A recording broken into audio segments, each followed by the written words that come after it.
See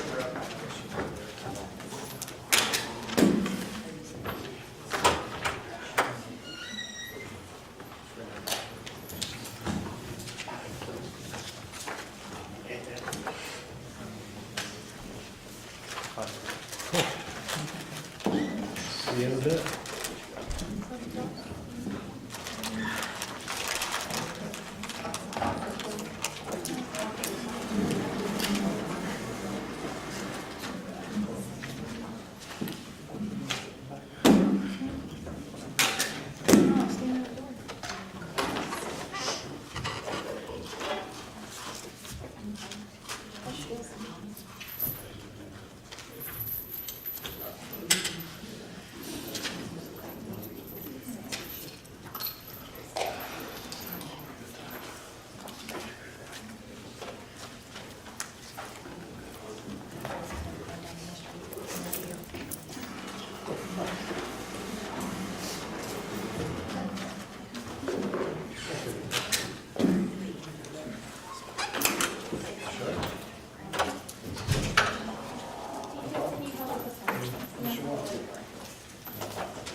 Is it yours? How much more?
Go ahead.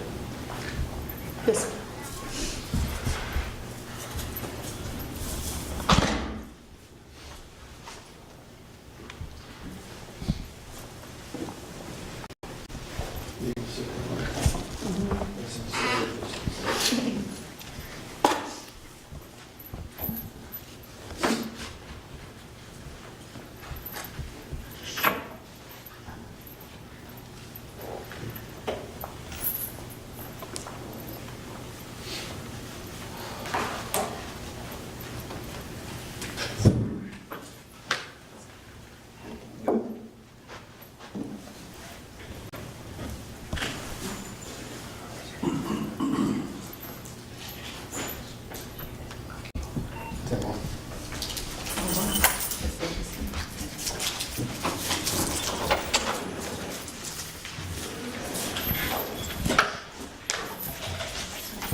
All rise. State Judge County Circuit Court, return to order. You can all be seated, thank you.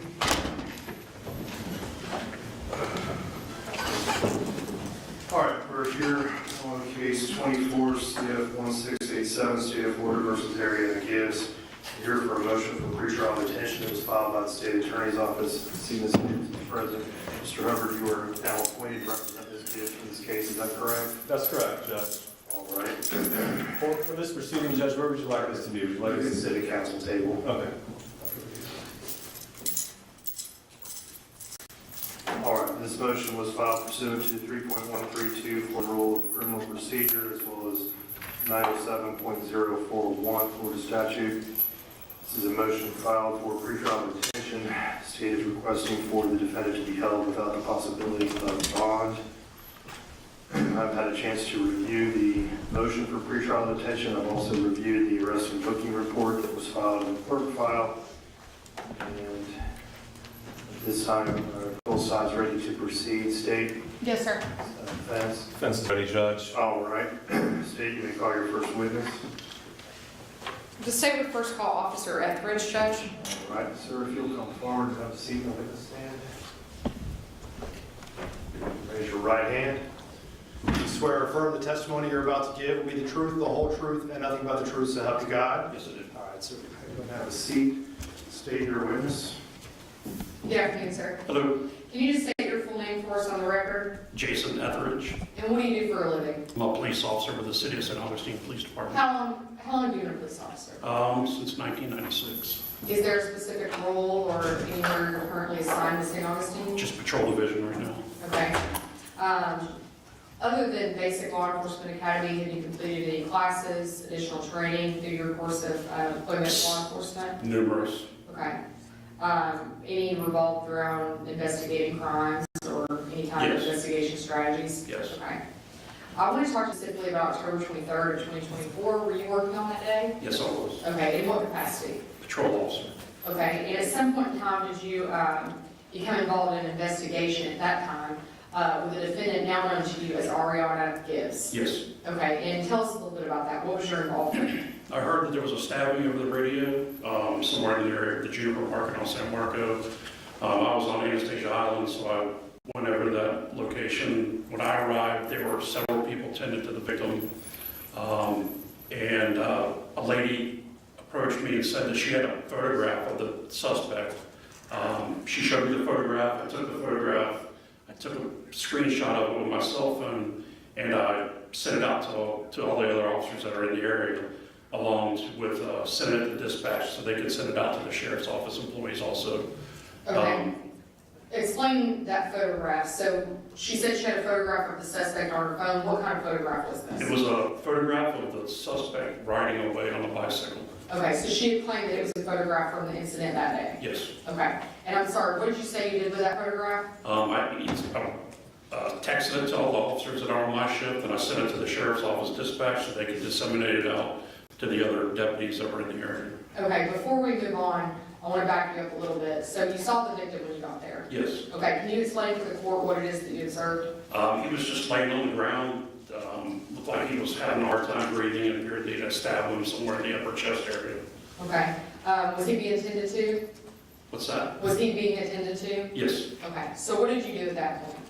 As soon as I got the picture, sent it out, other officers were arriving, so they told me that she had left southbound on San Marco Avenue, so I got in my car and started heading down that way to see if I could find her. Okay, other than that location that you're talking about there at the Juniper Market, did you respond anywhere else? Yes. Okay, where did you go?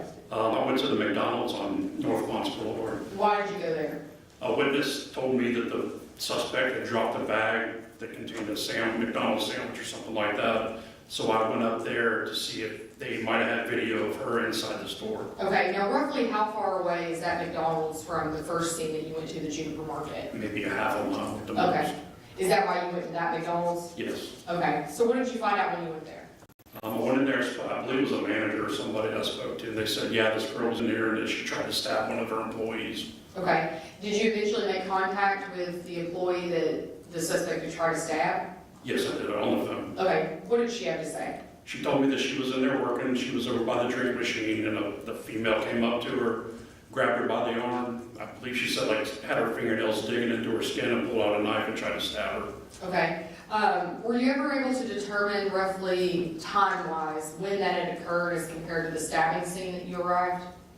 I believe I asked the lady, the manager that worked there, and I was like, how long ago did this happen? I think she said like 30 minutes maybe. I don't really recall. Okay, and that was after you had time to arrive at the stabbing had already occurred and the suspect had already left? Yes. Okay, so within 30 minutes at least, Yes. the actual incident? Yes. Okay. After that, did you have any further involvement in the case?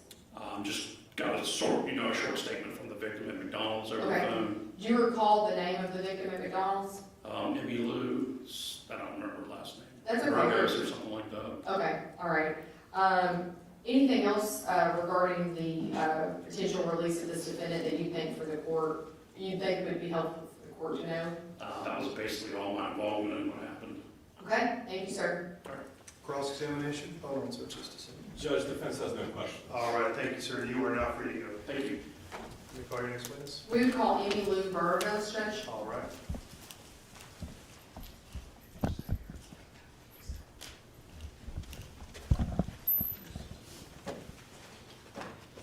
Good afternoon, ma'am. You can come over here to the witness stand.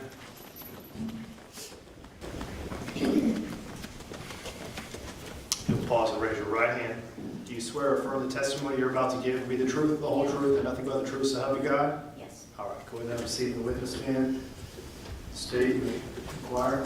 All right, ma'am, so can you state your first and last name for the court? Yes, Emilio Burgos. Can you spell your last name? Yeah. Burgos, Burgos. Okay. Now, ma'am, have you ever testified in court before? No, this is my first time, and I'm sorry if I don't say a lot of words in English. Okay. My native language is Spanish, so yeah. Okay. I want to talk to you a little bit about October 23rd of 2024. Do you recall that day? Yep. Okay. And at some point in time, you became involved in a case with a defendant that you now know the name of, Arieana Gibbs. Is that correct? Yes. All right. So I want you to tell the court, what were you doing on October 23rd, 2024, prior to having contact with her? So I got to the job at 7:05, I think, in the morning, and I was cleaning. I cleaned the bathrooms, and then I went to the drain station there, and I was about to clean there. It was like almost 8 a.m. and Where, sorry to interrupt you, where were you working? What job was it? McDonald's. Okay, go ahead. And I was about to clean the drain station, and then she appeared behind me. I saw her coming in to the McDonald's, and I was like, okay, it's fine. I kept going with my job, and she appeared to serve some Sprite in a cup. And then I moved a little bit, and she looked at me, straight at me. And it was weird, but it was fine. And then I went back to clean. She kind of moved back, and then she went to me, and she took my arm, my left arm, really strong, and she said something to me that I don't remember what was it, because I was so confused because I was cleaning. I was not talking to somebody, and she said something to me, and then she took out a knife and she tried to stab me in my arm, this arm. Okay. Did she stab you? No, but Okay. she took me from my arm. Okay. What stopped her from stabbing you? I don't know, I got shot and I got scared, and I started going back like this, and she went back too, and she ran away, and I ran to the office, to the kitchen as well, and I told my friends, my partners, I don't know, that there were a girl outside with a knife, and she tried to stab me, and then she ran away, and I saw her. She was wearing some orange sweater. That's what I remember. And then I got shocked, and I started crying, and I don't know, shaking a lot. And then I called my boyfriend to pick me up, and then that was it. Okay. Did you later identify Ms. Gibbs for the police? I'm sorry? Did you later identify Ms. Gibbs for the police? If I can right now? Yes. Well, no. Did you eventually? Okay, let me back up. I'm sorry. If you don't understand, just let me know. Did you eventually speak with the police? Yeah, they talked to me on the phone, and then that day I went to the police. Okay. While you were with the police, were you shown a photograph of the defendant? They showed me photographs, like with some people there, but I didn't recognize her Okay. on that picture. Do you see her here today? Yes. Okay. And can you just identify her by what she's wearing? What is she wearing? Right now, Yeah, just say it out loud for the record. I mean, I don't know, she's wearing some gray or black t-shirt with a white sweater on it and a black pants. Okay. Judges, the record can reflect she's identified Ms. Gibbs. The record will reflect she has identified the defendant in this case. Okay. Now, prior to this encounter there at McDonald's, have you ever seen this individual before? Yeah, a couple of times in that McDonald's too. Okay. I used to work there. Okay. Had you ever interacted with her or spoke with her? No. Okay. Did you have any relationship with her other than just seeing her at work? No. Okay. On this day, did you say anything or make contact with her in a manner that would have made her thought you were having a conversation with her? No. Okay. Were you in fear of Ms. Gibbs on October 23rd of 2024? If I was? Or were you afraid? Yeah. Okay. Are you I still, can even look at her right now. okay, are you fair to say you're still afraid today? Yeah. Okay. All right. That's all I have for you. Thank you, ma'am. Cross? No cross this time, Judge. All right, ma'am, you are free to go. Thank you. State? That's the only witness, Judge. All right. Any witnesses for the defense? Yeah, 1 moment with my Okay. client, Judge.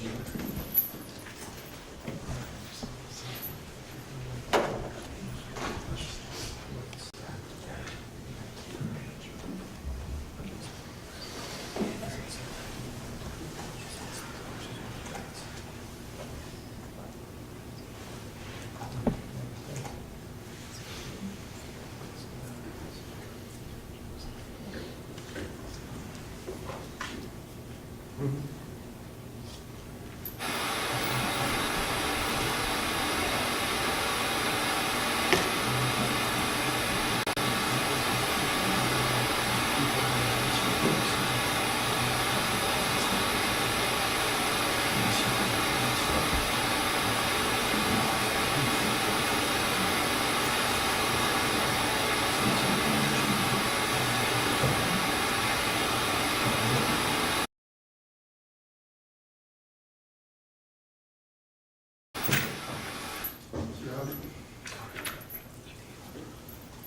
Hubbard? Judge, at this time, my client doesn't wish to participate in this hearing, and I don't have any witnesses. All right, I will then move to argument. State, I'll start with you, if you please approach the podium. Judge, I'm going to be brief because I mainly rely on the motion that I filed that the court had stated you reviewed. Essentially, it's a very alarming set of facts. The defendant attacked two individuals. You've heard from Ms. Amy Lou where it all started, and then roughly through the course of the investigation, we determined less than 10 minutes later the attack on Mr. Marion, and he actually is due to be released from the hospital today, is my understanding. However, he did sustain very serious injuries, as I included in the motion. So under the statute, it's very clear that this is considered a dangerous crime.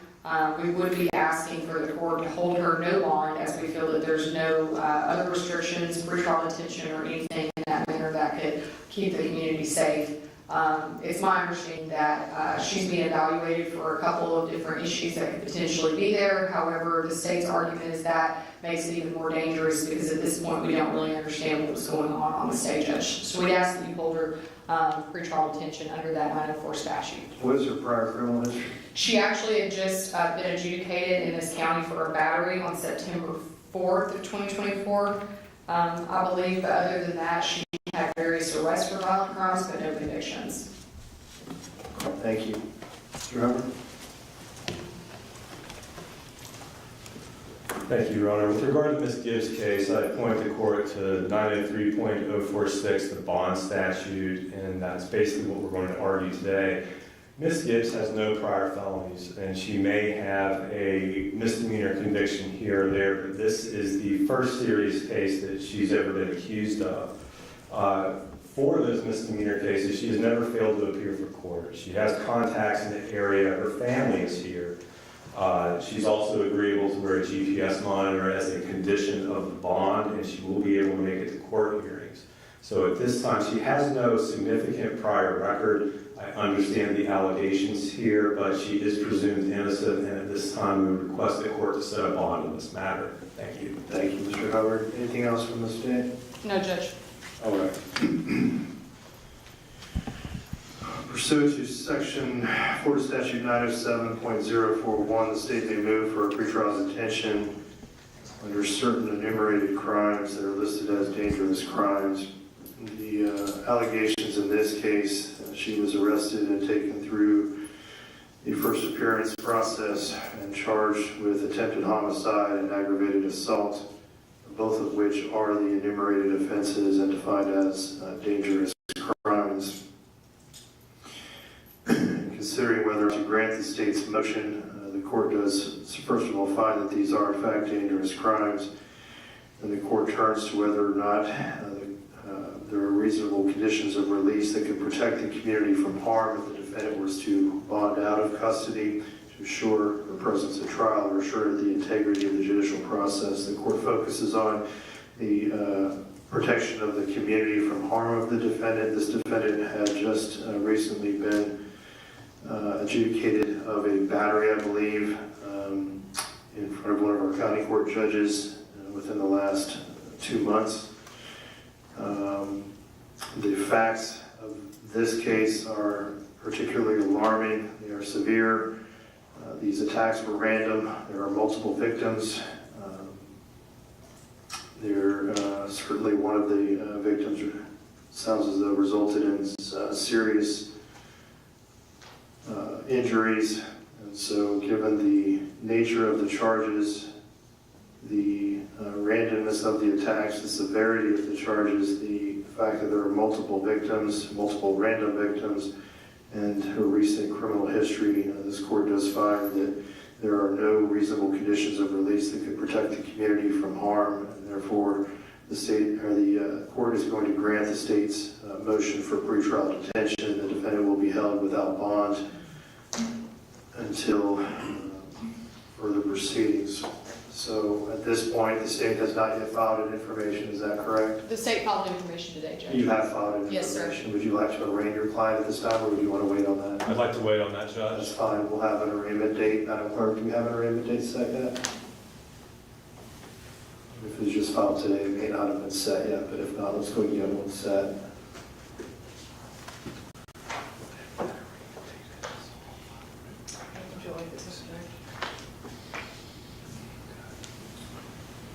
Let's see, we've got, why don't we do it on November 7th for arraignment? I've got the 5th, I've got the 7th for arraignments. 7th is fine with the defense, Judge. All right, we'll set it for arraignment on November 7th. That will be at 9 a.m. Any other matters we need to address today?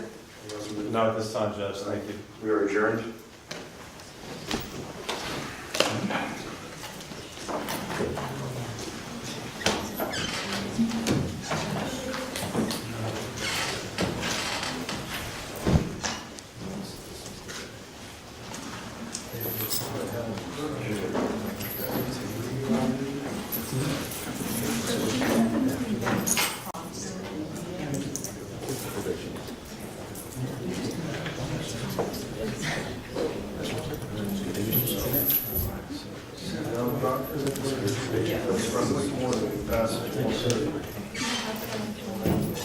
Mr. Smith is saying we continue to talk. Yeah, she's good. I don't remember that we established. And so yes, This passes to docket setting on November 6th. we never said she can sign it for you. I didn't think Mr. Porter had filed a motion for continuance on Dia.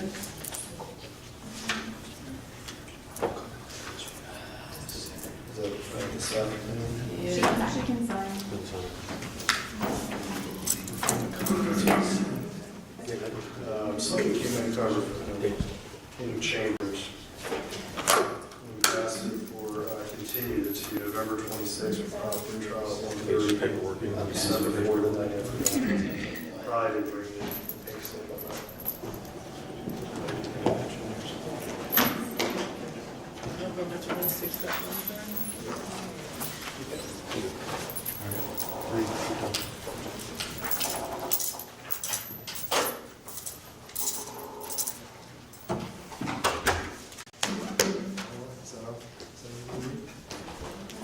I checked on those cases that were set on December 6th.